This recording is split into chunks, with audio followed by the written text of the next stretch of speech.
querido ancião, que bom nos encontrarmos juntos para esse momento de capacitação teológica, estudando a Bíblia, a palavra de Deus. Falando em Bíblia, você recebeu a Bíblia do ancião?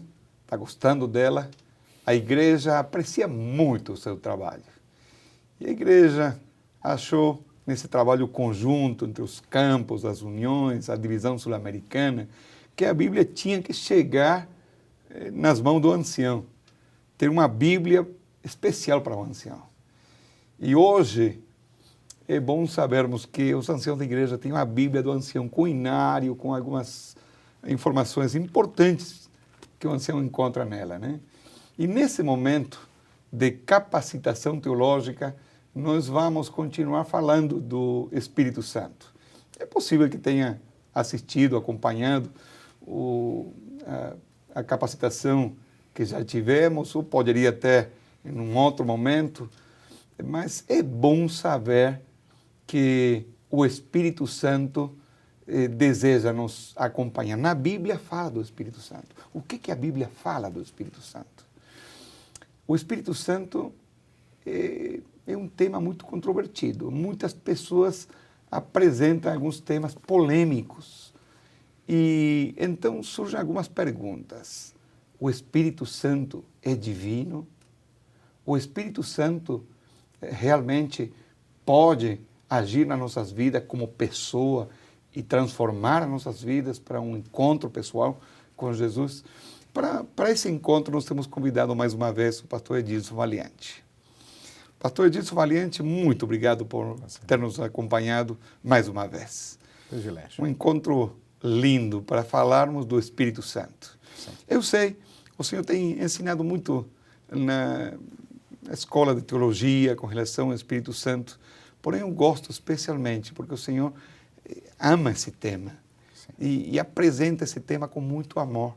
E nós precisamos conhecer melhor o Espírito Santo. E especialmente, quem sabe hoje, nós precisaríamos compreender um pouquinho melhor o tema da divindade do Espírito Santo. Sim. Vamos abrir a Bíblia, mas antes de abrir a Bíblia, vamos pedir a presença de Deus conosco. Bom Pai, nós te agradecemos pelas tuas bênçãos. Te agradecemos porque o Senhor deseja abençoar as nossas vidas. Te agradecemos pelo trabalho de Cristo Jesus feito pela nossa salvação. Porém, te agradecemos pelo trabalho do Espírito Santo nas nossas vidas. Nessa oportunidade, mais uma vez, ao abrirmos a Tua palavra, precisamos da Tua presença conosco. Por favor, venha estar conosco aqui. Abençoa o pastor Edilson a nos apresentar a Tua verdade e permite, bom Pai, que depois desse encontro de capacitação, nós possamos estar mais cheios do poder do Espírito Santo nas nossas vidas. Amém. Nós te pedimos no nome de Jesus. Amém. Amém.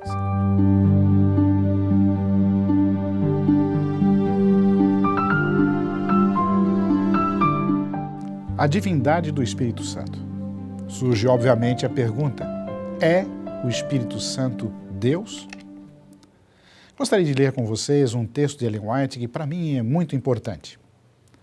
Cristo, o grande mestre, possuía uma ilimitada variedade de assuntos que escolher, mas aquele em quem mais longamente demorava era a dotação do Espírito Santo. O tema predileto de Jesus era o Espírito. O entendimento correto a respeito da obra do Espírito Santo, aquilo que ele faz por nós, está diretamente ligada à natureza do Espírito Santo, quem ele é. Somente se eu compreender corretamente quem o Espírito Santo é, portanto, poderia apreciar com muito mais cuidado o que ele faz por mim e vou saber naturalmente recebê-lo devidamente e adorá-lo de forma conveniente. Por que a questão a respeito da divindade do Espírito Santo é tão polêmica? Porque alguns aqui e ali sempre colocam dúvida em relação à divindade do Espírito Santo. Algumas pessoas atestam a personalidade do Espírito Santo, mas descreem da sua divindade. Primeiro tem a ver com a doutrina de Deus, com o próprio Deus. Lidar com Deus não é um tema simples, fácil. As pessoas têm dificuldade, nós temos, na nossa razão, dificuldades em compreendermos todos os meandros da divindade. Nossa mente é limitada. Em segundo lugar, porque tem que ver com a questão da verdade. É a verdade bíblica um ensinamento pagão ou entrou no meio cristão de forma espúria? A divindade do Espírito Santo, em outras palavras, pode ser reconhecida e identificada na Bíblia? Alguns fatores porque a doutrina do Espírito Santo pode ser dificilmente compreendida ou algumas têm dificuldade em entendê-la, é que o ensino a respeito do Espírito Santo não se apresenta de forma, eu diria, tão intensa como o ensino sobre Deus, o Pai e o Filho Jesus Cristo. Não há dúvida nenhuma a respeito da divindade do Pai na Bíblia. E o Novo Testamento, e mesmo o Velho, não deixam muitas dúvidas a respeito da divindade do Filho. Por quê? Porque eles são descritos de forma intensa.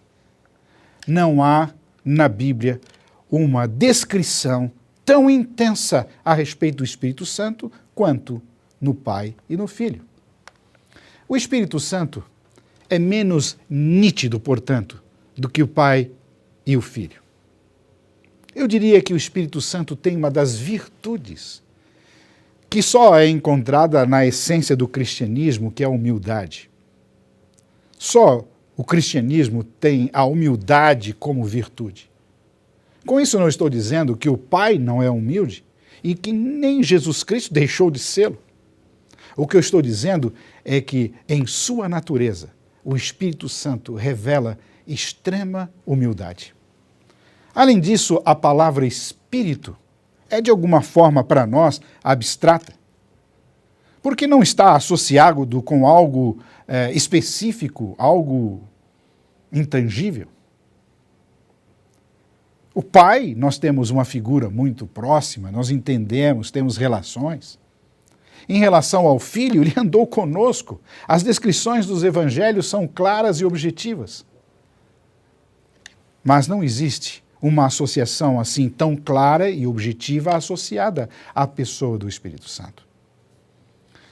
Outro assunto que temos que observar é que, quando estamos lidando com o divino, nós nos encontramos, repito, diante do mistério. E isso deve ser compreendido. Algumas pessoas dizem que o Espírito não é Deus, talvez nem seja uma pessoa, porque pneuma, que é o termo grego usado para descrever o Espírito Santo, e é óbvio que no Espírito Santo, no conceito da revelação progressiva, é onde o Espírito Santo aparece com mais intensidade. O Espírito Santo, ou pneuma, é, no grego, uma palavra neutra. Não é masculino nem feminino. E por isso algumas pessoas dizem, está vendo? O Espírito Santo, ele não é nem uma pessoa e muito menos um Deus, porque o próprio texto grego o trata na forma do neutro. Nós não temos no português o neutro. No português nós temos o masculino e o feminino. No inglês nós temos o neutro. E que nós usamos para descrever as coisas, o it, são coisas. Mas alguns tentam identificar a língua inglesa com a linguagem do Novo Testamento, e isso não é possível. Em outras palavras, o neutro no grego não é exatamente como o neutro nas línguas modernas, como no alemão ou no inglês. Por exemplo, eu vou dar apenas esse exemplo, existem outros. Em grego, criança é neutro, mas ninguém deixaria ou teria dúvidas de que criança é uma pessoa que nós identificamos como um ser humano. Portanto, essa questão da neutralidade da palavra pneuma não deve ser tida aqui como uma razão para descrermos ou da personalidade ou da divindade do Espírito Santo. Uma regra bíblica se aplica aqui. Reconhecemos apenas o que a Bíblia diz. 1 Coríntios 4, verso 6, que nós não devemos ir além das Escrituras. Deuteronômio 29, 29 nos ajudariam também aqui. Aquilo que está revelado, tudo bem, está revelado. Aquilo que não está, nós devíamos colocar no campo da fé. Mas há indícios, sim, da personalidade e da divindade do Espírito Santo no texto da Bíblia. Os mistérios da Bíblia, longe de serem um argumento contra ela, acham-se entre as maiores evidências da inspiração divina. Se não contivesse outras referências a Deus que não as que possamos compreender, se pudéssemos, em sua grandeza e majestade, ser apreendidas pela mente finita, então a Bíblia não teria infalíveis evidências de sua origem divina como tem. Portanto, quando a Bíblia ela apresenta algumas coisas que nós não podemos captar na sua essência, isso prova que esta Bíblia ela teve uma origem muito mais divina do que as pessoas por aí querem colocar. Essa é uma citação de Ellen White do livro Educação. Outra citação dela, e que nos ajuda a compreender bastante em relação à divindade do Espírito Santo. Não é essencial que sejamos capazes de definir exatamente como seja o Espírito Santo, como algumas pessoas querem. Ela continua. A natureza do Espírito Santo é um mistério. Os homens, os seres humanos, não a podem explicar. Por quê? Porque o Senhor não nas revelou. Com fantasiosos pontos de vista, podem se reunir passagens da Escritura e dar-lhes um significado humano, mas a citação desses pontos de vista não fortalecerá a Igreja com relação a tais mistérios demasiadamente profundos para o entendimento humano. Ela conclui com uma frase espetacular: o silêncio é ouro. Existem versos e passagens na Bíblia que identificam o Espírito Santo com Deus. Nós vamos ter uma porção delas aqui. Eu gostaria de destacar apenas uma, vocês depois podem buscar esses textos. Eu vou ler Isaías, capítulo 6, e depois vou ler o texto de Atos, capítulo 28.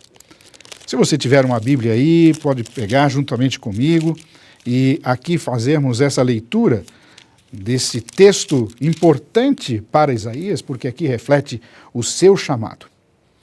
Vou ler os versículos 8 e 9.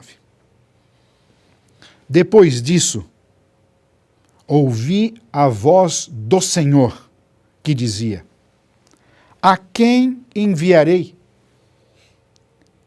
E quem há de ir por nós? Disse eu: eis-me aqui, envie-me a mim. Então disse ele: vai e dize estas coisas ao povo. Ouvi, ouvi, e não entendais. Vede, vede, mas não percebais. Esse texto claramente nos mostra que é o Senhor, e não há dúvidas aqui de que é o Pai, que é Deus, que simplesmente diz: a quem enviarei? Não há dúvidas disso. E, aliás, usa aqui novamente o pronome no plural. Isso também dá uma pista muito grande dessa pluralidade na natureza de Deus. E quem há de ir por nós? E aí, então, a resposta é clara. Isaías diz: eis-me aqui, envie-me a mim. Então, ele disse, Deus disse: vai e dize isto ao povo. E tem uma mensagem, e a mensagem está aqui iniciando no verso 9, e ela vai nos versos seguintes. Agora eu gostaria de levá-los a Atos, no capítulo 28. Vamos ao livro de Atos. Atos, escrito por Lucas, no capítulo 28, bem lá no finalzinho do livro de Atos. Há um texto aqui que nos ajuda a entendermos um pouco a respeito desse Deus Espírito Santo. Eu vou ler os versículos bem lá no final do texto, versos 25 a 27. Havendo discordância entre eles, despediram, dizendo, Paulo, estas palavras. Bem falou o Espírito Santo a vossos pais, por intermédio do profeta Isaías, quando disse, vai a esse povo e dize, dê ouvido, ouvireis, e não entendereis, vendo, vereis, e não percebereis. O texto de Isaías deixa muito claro de que lá é Deus, o Pai, Jeová, Yahweh, falando. E aqui o texto de Atos não deixa dúvida. Paulo é claro e específico que quem falou aos nossos pais, por intermédio de Isaías, que foi o mensageiro dessa mensagem, foi o Espírito Santo. Portanto, existem vários versos na Bíblia onde nós encontramos esse paralelo. Isso acontece em Êxodo, no capítulo 17, verso 7. Salmo, em comparação com Hebreus, capítulo 3. Aparece em Jeremias, capítulo 31, em Hebreus 10. Ali no Velho Testamento, não há dúvida, é Deus falando, mas o Novo Testamento diz, é o Espírito Santo. Algumas coisas parece que, muito claras àquele que quer ver ou quer compreender a palavra de Deus. Há textos em que o próprio Velho Testamento identificam como sendo Deus, num verso, e no seguinte, o Espírito Santo. É o caso de 2 Samuel, capítulo 23, verso 2, e em seguida, o verso 3. É o caso de Isaías, capítulo 63, e Deuteronômio, capítulo 32. E no Novo Testamento existem esse mesmo tipo de fato.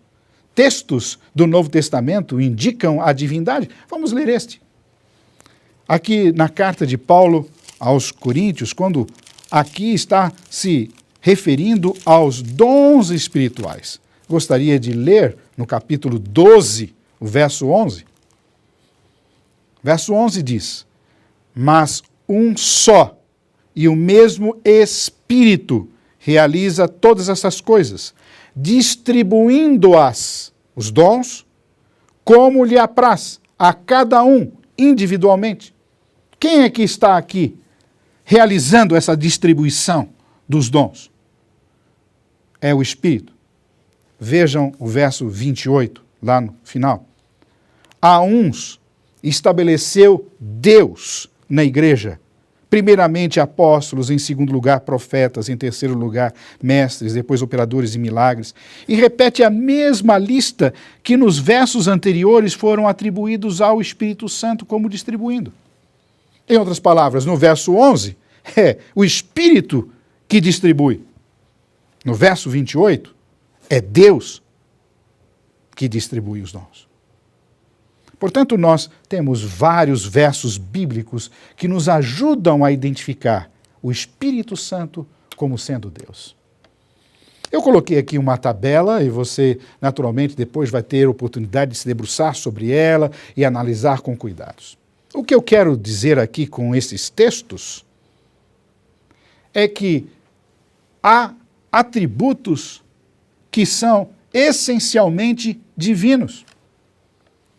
Eternidade, onisciência, onipotência, onipresença, a ação criadora, a divindade, são, diríamos, características que só existem em Deus, são atributos divinos.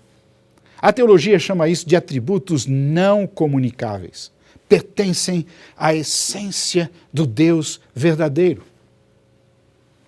E nós percebemos nessa tabela que eu aqui apenas estou comparando o Pai e o Espírito Santo, poderia ter uma outra coluna também em relação a Jesus Cristo, seria exatamente a mesma coisa. Vamos ler um texto, uma comparação. O Salmo, capítulo 90, verso 2, vamos lá ao livro de Salmo. O salmista, capítulo 90, o verso 2, diz: Antes que os montes nascessem e se formassem a terra e o mundo, de eternidade a eternidade, tu és Deus. Não há dúvida que esse verso está falando a respeito da eternidade de Deus, um atributo essencialmente divino. Mas o texto de Hebreus, no capítulo 9, o verso 14, traz-nos uma revelação importante. Hebreus 9, verso 14. Muito mais o sangue de Cristo, que pelo Espírito eterno a si mesmo se ofereceu sem mácula a Deus, purificará nossa consciência de obras mortas para servirmos ao Deus vivo. O Salmo, Deus é eterno. Eu creio que ninguém tem dúvidas da eternidade de Deus. Mas eu queria deixar muito claro que aqui, Hebreus capítulo 9, diz que o Espírito Santo é eterno. E assim poderíamos seguir em relação à onisciência, onipresença. E mais tarde eu vou fazer referência à ação criativa do Espírito Santo. Eu creio que isso é importante.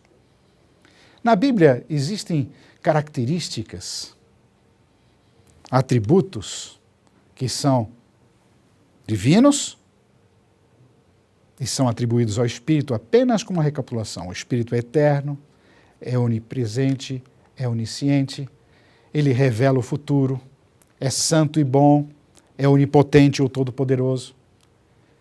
Esses atributos são divinos e são realmente atribuídos ao Espírito Santo. O Espírito Santo é ativo na criação.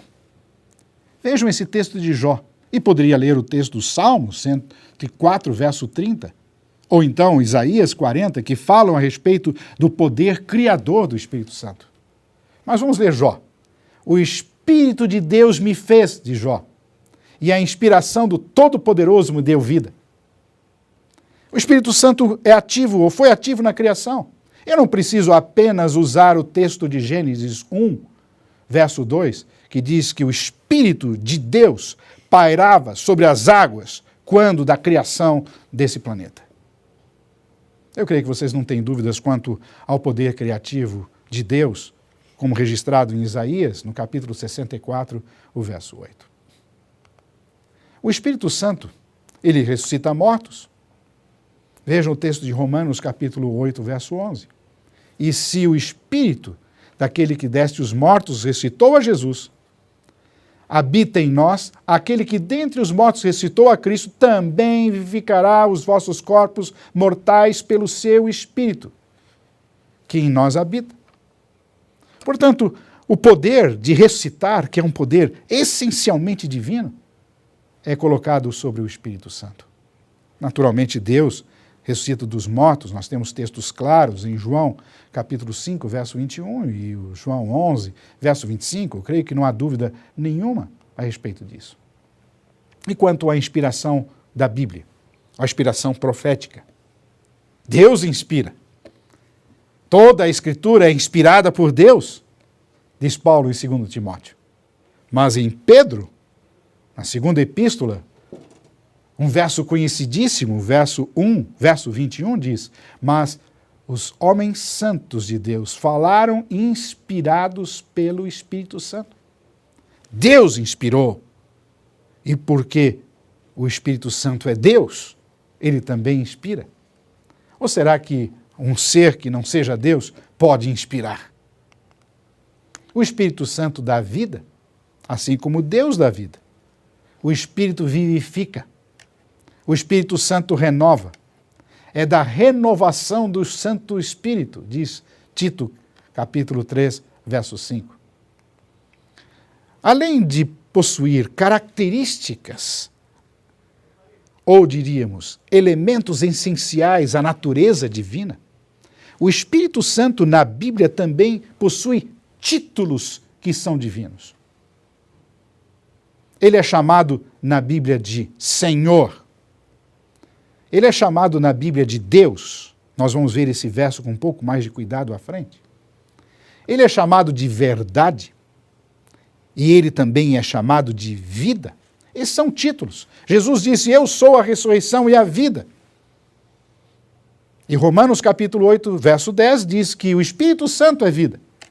Jesus diz que ele é a verdade. E 1 João capítulo 5, verso 6 diz que o Espírito Santo é verdade. Portanto, são títulos divinos atribuídos ao Espírito Santo. E aqui, então, eu gostaria de dedicar uma atenção peculiar a esse texto de Atos, no capítulo 5, versículos de 3 em diante. Esse, para mim, é um dos textos mais preciosos a falar a respeito do Espírito Santo e a sua divindade. O texto diz, no verso 3, por que encheu Satanás o teu coração, falando a Ananias, para que mentisses ao Espírito Santo e retivertes parte do preço da herdade? Repito, você, disse Pedro, mentiu ao Espírito Santo. E no verso seguinte, imediatamente depois, no verso 4, ele diz, não mentistes aos homens, mas a Deus. Portanto, para Pedro, mentir para o Espírito Santo e mentir a Deus são exatamente a mesma coisa. O Espírito Santo, nesse texto, não há dúvida, é igual a Deus. O Espírito Santo está ligado também à adoração. Algumas pessoas dizem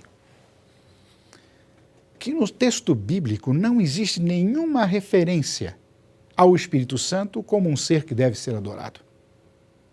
Fazem referência especialmente ao livro de Apocalipse, onde Deus é adorado de forma semelhante à adoração do Filho, especialmente nos capítulos 4 e 5 de Apocalipse. Está vendo? Aqui só existe adoração ao Pai e ao Filho, o Cordeiro. Onde está o Espírito? E dizem, não existe referência bíblica da adoração do Espírito Santo. Será? Vamos ao texto bíblico. Em Salmo, no capítulo 95, versículos 6 a 9, nos diz. É um texto conhecido. Ó vinde, adoremos e prostremo-nos. Ajoelhemo-nos diante do Senhor que nos criou. Se hoje ouvirdes a sua voz, não endureçais os vossos corações, assim como na provação e no dia da tentação do deserto, quando vossos pais me tentaram, me provaram e viram a minha obra. Esse texto deixa claro que aqui nós devemos adorar a Deus, o Senhor, ouvirmos a sua voz. Ele nos aconselha a termos um coração receptivo. Mas olha o que diz o texto de Hebreus. Hebreus capítulo 3, e eu gostaria de levá-los à leitura desse texto. Os versículos de 6 em diante nos trazem uma ideia que deve ser bem compreendida nesse momento.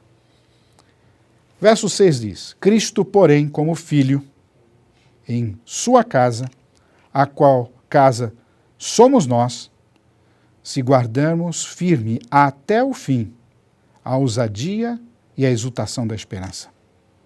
E agora vem uma citação do texto do livro do Salmo, capítulo 95. Assim, pois, diz Hebreus, como diz o Espírito Santo, hoje, se ouvirdes a sua voz, não endureçais o vosso coração, como foi na provação no dia da tentação no deserto, onde os vossos pais me tentaram, pondo-me à prova, e viram as obras por 40 anos. Vejam, portanto, que aqui é o Espírito Santo que deve ser adorado. É incorporada a ideia do capítulo 95 de Salmos. Vinde e adoremo-nos, prostremo-nos, ajoelhemo-nos diante do Senhor. E aqui Paulo diz que é o Espírito Santo que faz parte desse contexto. Concluímos, o Senhor, para quem o salmista nos convida a orar, é o mesmo que foi testado lá pelos israelitas no deserto. Portanto, o Espírito Santo na Bíblia também é adorado. O Espírito Santo é Deus, não há dúvida. Um dos versos mais ricos da Bíblia que falam da identidade, da divindade, é colocado por Mateus no seu Evangelho, naquilo que nós chamamos a Grande Comissão. No Ide de Mateus está claramente a indicação do que aqueles que aceitam a Jesus Cristo devem ser batizados no nome do Pai, do Filho e do Espírito Santo. Vejam que o texto não diz nos nomes, eu até pus em negrito aqui nesse slide, nos nomes do Pai, do Filho e do Espírito Santo. É no nome, porque há uma unidade. Eu não posso ser batizado só por um, por outro, pelo outro. Não. É no nome do Pai, do Filho e do Espírito Santo. Na Bíblia, o nome é também uma expressão de caráter que indica a personalidade de uma pessoa. Deus é um em 3 pessoas. Aqui eu gostaria de destacar que é tão claro, tão objetivo o texto de Mateus, que alguns dizem, mas sabe, tem um problema aqui. Esse texto não está no original. Foi um acréscimo. Foi colocado depois. Há um problema aqui de transmissão do texto bíblico. Se nós pegarmos um texto do Novo Testamento grego, com um aparato crítico, em outras palavras, depois do texto vem ali os comentários das possíveis variantes desse texto, ou a não existência dele em algum texto importante, nós verificaremos que não há nenhum problema. Os mais importantes manuscritos do livro de Mateus trazem exatamente essa fórmula trinitariana para referir-se ao batismo. Não há dúvida a respeito disso. Deixaria claro também que algumas pessoas, ao lerem depois em relação que a pessoa foi batizado em Jesus Cristo, ou no nome de Jesus Cristo, em vários lugares no Novo Testamento, como a prova de que as pessoas não eram batizadas no nome do Pai, só no nome de Jesus Cristo. Aqui a Bíblia faz uma diferença entre 2 batizadores. Na Bíblia existem 2 que batizam. Há o batismo de João, chamado batista, é o batismo do arrependimento, e há o batismo cristão, ou em Cristo, que é em nome do Pai, do Filho e do Espírito Santo. O batismo de João, ele é distinto do batismo de Jesus Cristo. E a Bíblia deixa isso muito claro, Atos capítulo 19. Portanto, eu gostaria de concluir aqui esse comentário desse verso da Grande Comissão, dizendo que não há dúvidas, esse texto de Mateus, cuja fórmula batismal é trinitariana, está presente de forma clara e evidente no texto do Novo Testamento. As 3 pessoas são mencionadas juntas em vários outros lugares. Em ligação aos dons espirituais, no capítulo 12.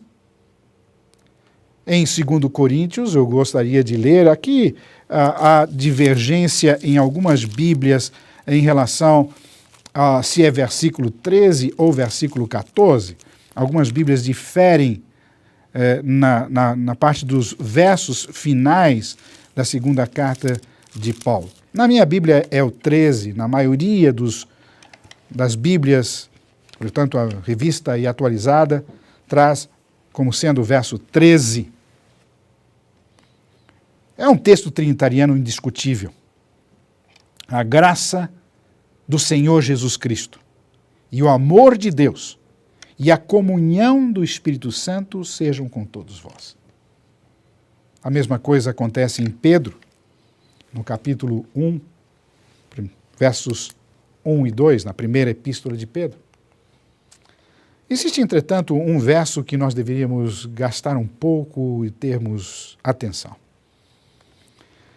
Se nós pegarmos o texto como está aqui na minha Bíblia, em 1 João, lá no Evangelho, na carta, 1 João, capítulo 5, o versículo 7 diz: Pois há 3 que dão testemunho no céu: o Pai, a Palavra e o Espírito.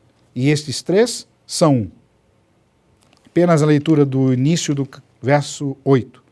E 3 são os que testificam na terra: o Espírito, a água e o sangue. Esse verso, ele é espetacular, porque seria um verso tremendamente explícito a respeito da divindade. O Pai, a Palavra, o Cristo e o Espírito Santo. Estes 3 são um. Que declaração! Mas eu tenho que dizer que esse texto não está realmente no original. Esse texto não está, ou não se encontra, nos melhores manuscritos, mais antigos manuscritos do Novo Testamento, na primeira carta de João. Essa é chamada a coma joanina, um acréscimo joanino. Nas Bíblias mais modernas, esse texto ou ele é ausente, ou ele está entre colchetes, indicando que realmente ele não é um texto original.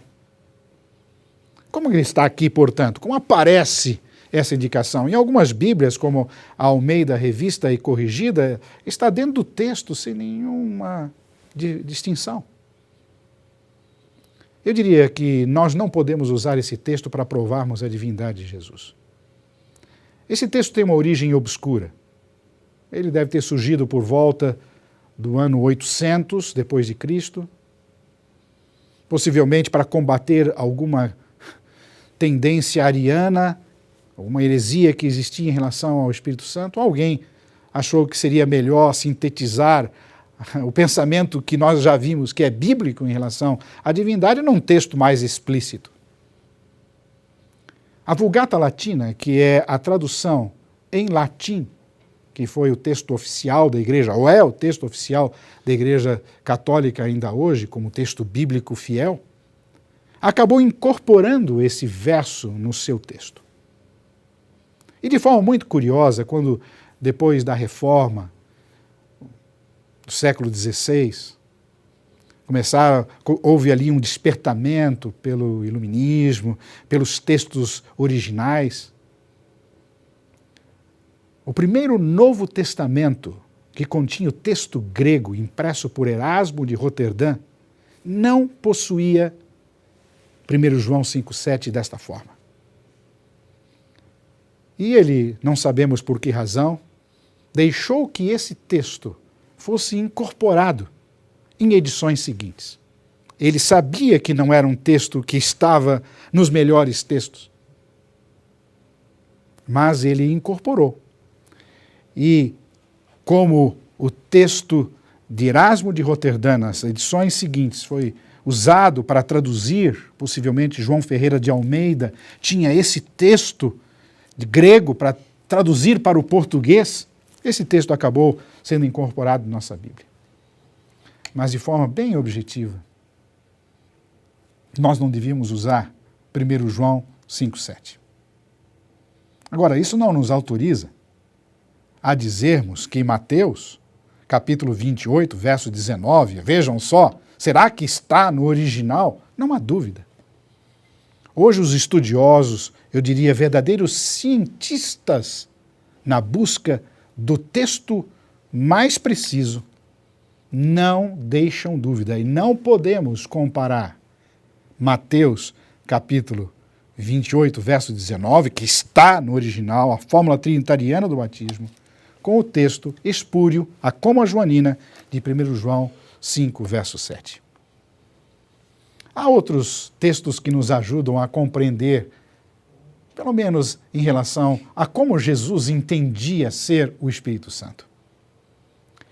No grego existem duas palavras para outro.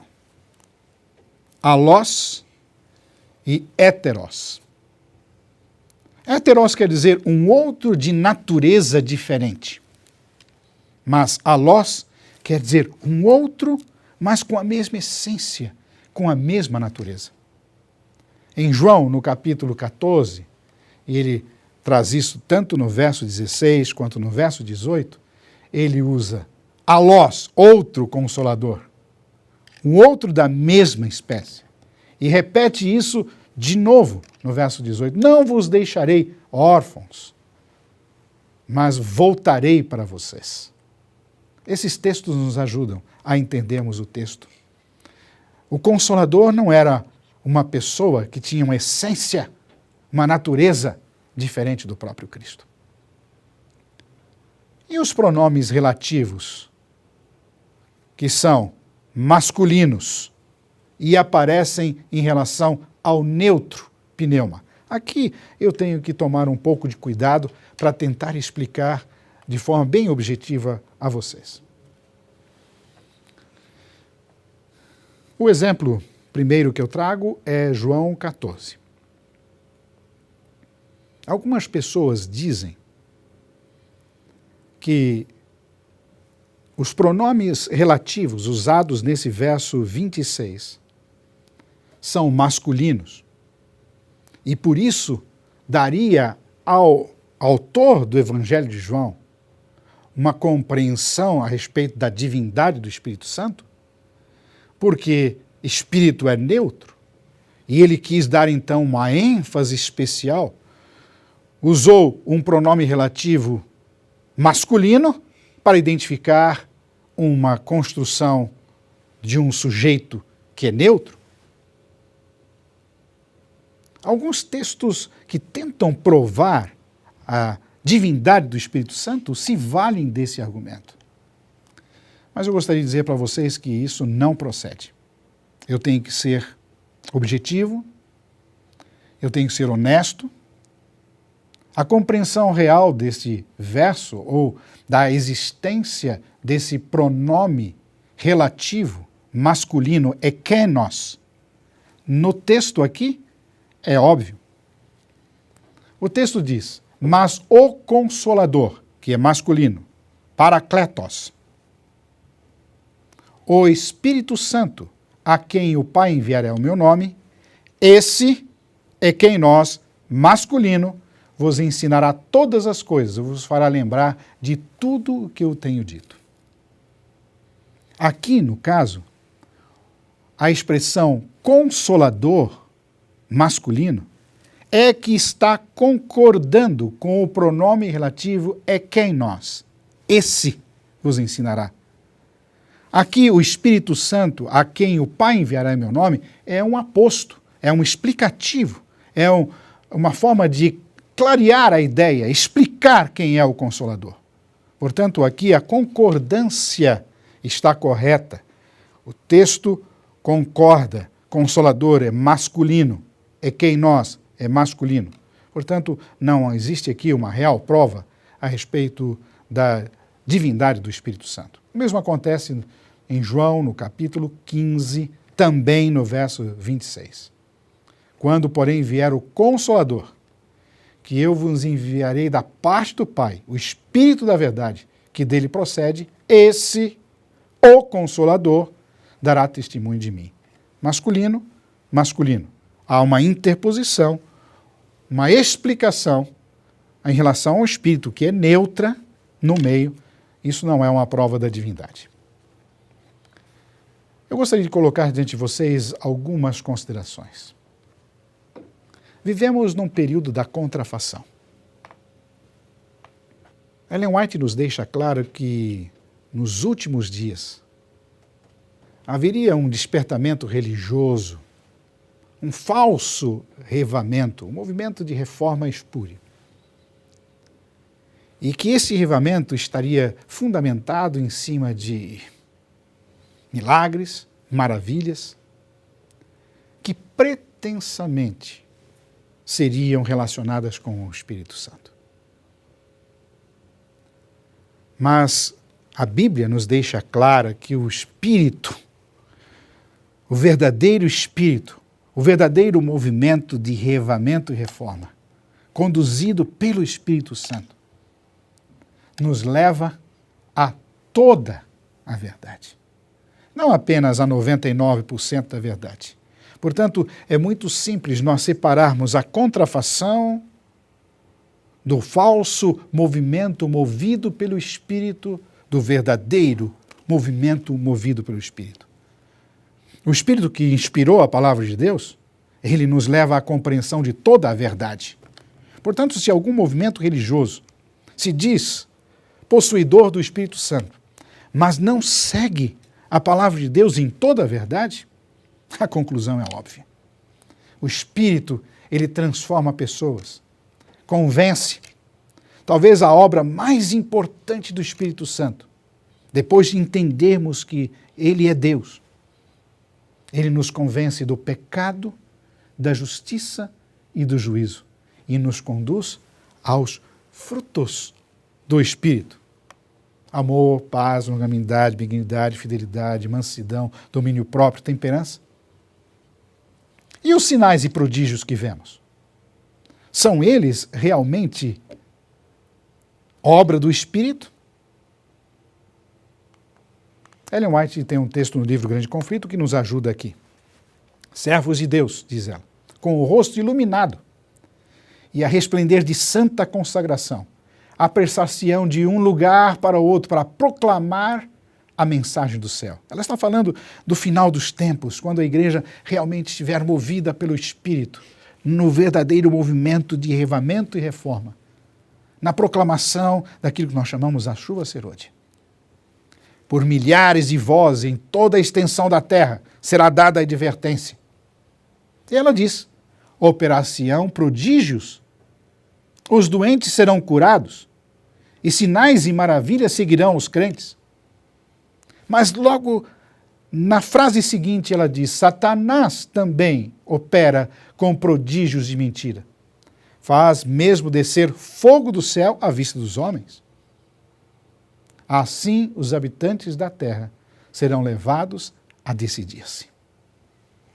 Nós temos a consciência pela Bíblia, o próprio Jesus disse isso, que se possível fora, o que haveria?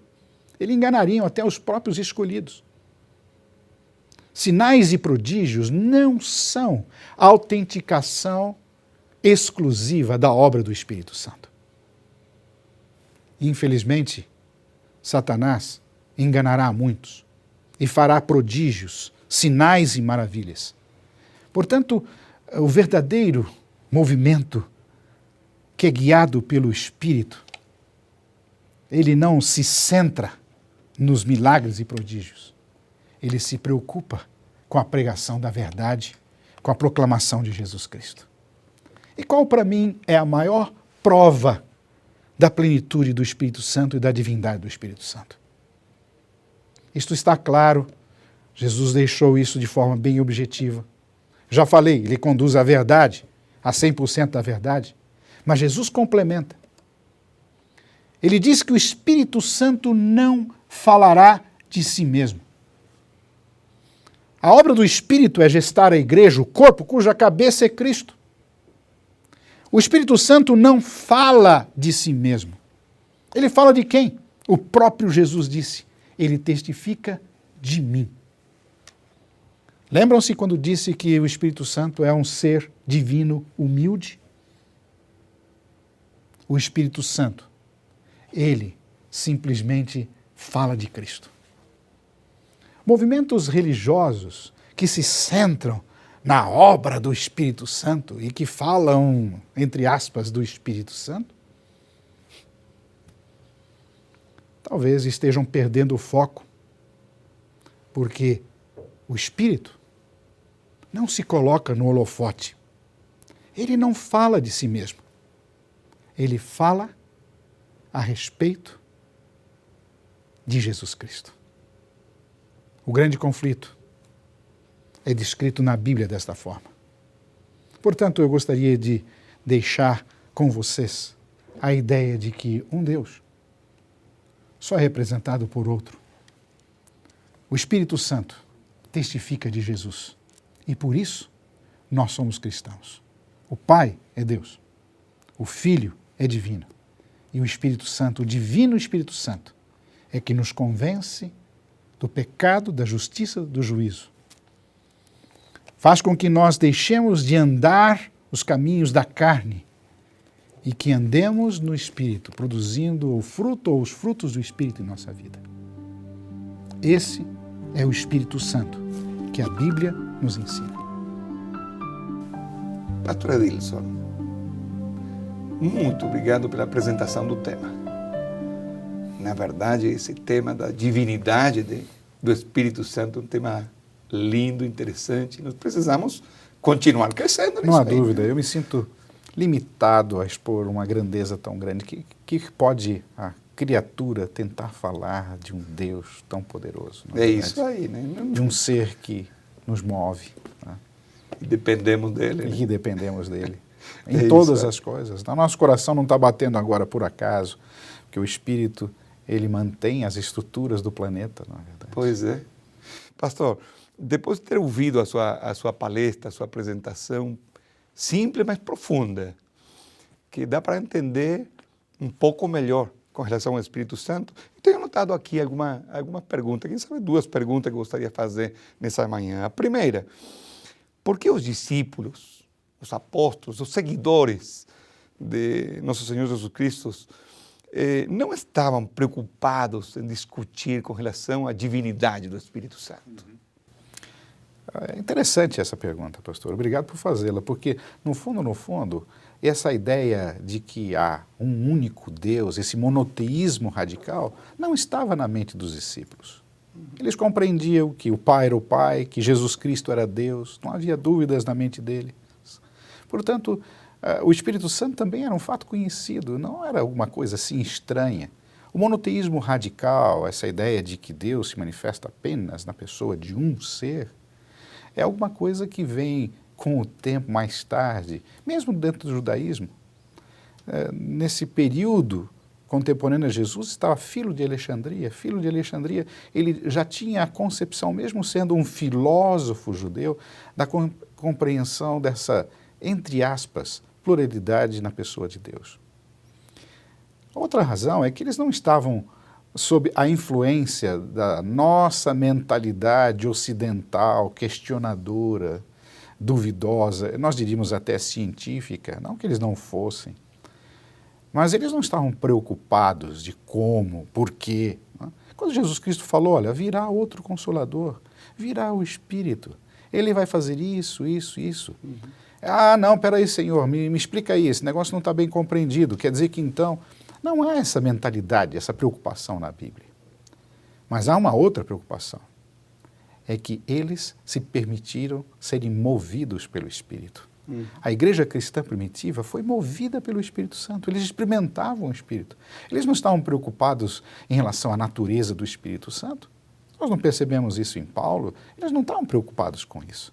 Eles estavam preocupados em serem guiados pelo Espírito. Primeiro, produzindo o fruto do Espírito, que se manifesta das maneiras maravilhosas que nós lemos em Gálatas, permitindo que os dons se manifestem na igreja. Eles entendiam que o Espírito Santo era Deus, mas não estavam preocupados com isso. Uma coisa que eu creio interessante e gostaria de acrescentar nesse momento, pastor, é a questão dos milagres. Os milagres autenticavam o ministério de Jesus, como autenticaram também, ou deram autoridade à igreja cristã primitiva. Uhum. Mas o milagre em si, ele não tem sentido, porque o próprio Cristo disse que Satanás tem o poder de operar milagres. É verdade. Então, o importante não são os milagres. Nos últimos tempos haverão milagres, eles serão consequência da ação do Espírito Santo na vida da igreja, na vida do crente. Mas que o milagre não substitua a autoridade e o poder de Jesus Cristo e do Espírito sobre a igreja. Pastor, eu agradeço essa apresentação. Eu tenho certeza que nós precisamos conhecer mais do Espírito Sem Santo dúvida. a cada dia, Sem né? dúvida. Porém, o mais importante é termos o Espírito Santo. E os frutos do Espírito Santo na nossa vida, né? Os frutos do Espírito As pessoas Santo. não estão preocupadas com isso, parece. Estão preocupados com os milagres, com as maravilhas, sinais e prodígios. Pois é. E há interessante engano que aí, os né? frutos do Espírito Santo especialmente acontece no nosso interior, É verdade. transformando nossas vidas. É verdade. E a nossa preocupação parece ser mais mostrar para o mundo que nós temos o Espírito Santo, que fazemos um milagre lá. E o importante é que a nossa vida seja transformada por Deus. É nesse mundo do maravilhoso, do espetacular, não é? Parece que o Espírito Santo ganha esse tom de um superstar que realiza milagres e curas, né? E que manipulado. Eu gostei na sua palestra e a apresentação com relação à humildade do Espírito Santo. Nós temos que aprender Não há dúvida. que há pessoas com quem nós compartilhamos o tempo aí, eles não precisam ver que nós somos pessoas que conhecemos muito, que fazemos coisas, que eles possam ver que nós estamos vivendo a vida cristã. Exatamente. Que nós somos mais parecidos com Jesus. Pastor, uma outra coisa, na sua palestra, o senhor falou que apenas no Novo Testamento aparecem 2 batizadores, Jesus e João Batista. Então, vem uma pergunta, porque há algumas pessoas que dizem que o Espírito Santo também batiza. Nós poderíamos concordar com essa opinião? Interessante. Há o batismo de João e ao batismo cristão, ou de Jesus Cristo. Jesus nunca batizou, ele mesmo nunca batizou, mas há o batismo de Jesus Cristo, né? Que é o batismo cuja fórmula batismal é uma fórmula trinitariana, refletindo que na experiência do batismo é uma experiência trinitariana, né? É um novo nascimento. A experiência que Jesus Cristo teve com Nicodemos, registrada em João no capítulo 3, nos deixa claro isso. Que aquele que é nascido de novo, ele participa de uma experiência além da experiência da água. Aliás, o próprio João disse isso, né? Eu batizo com água, mas virá aquele que batizará com o Espírito. Então, Jesus deixou claro para Nicodemos que o batismo cristão é um batismo da água e Espírito. Por que eu enfatizo isso, pastor? Porque as pessoas hoje, quando são batizadas, parece que elas não têm a percepção de que foram batizadas com o poder do Espírito Santo para viverem uma vida sem pecado. Foi apenas um gesto mecânico. Na realidade, não tem nada de sagrado nem de especial naquela água, mas não há dúvida nenhuma que a pessoa agora ela está pronta a produzir na sua vida ou deixar-se influenciar com os frutos do Espírito.